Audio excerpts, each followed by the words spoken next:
جہنم سے آزادی کا نبوی نسخہ صبح و شام 4 مرتبہ پڑھیں۔ اللہم انی اصبحت اشہدک و اشہد حملتک عرشک و ملائکتک و جمیع خلقک انک انت اللہ لا الہ الا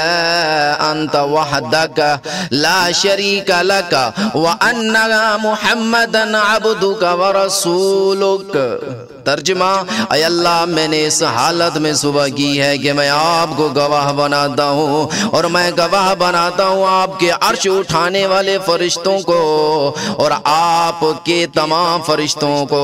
اور آپ کی تمام مخلوق کو، یقیناً آپ ہی اللہ ہیں، آپ کے سوا کوئی معبود نہیں، آپ تنہا ہیں، آپ کا کوئی ساجھی نہیں، اور یہ بات یقینی ہے کہ محمد صلی اللہ علیہ وسلم آپ کے بندے اور رسول ہیں۔ فضیلت: جو شخص صبح اور شام کے وقت 4 مرتبہ یہ دعا پڑھ لے تو اللہ تعالی جہنم سے اس کو آزاد فرما دیتے ہیں۔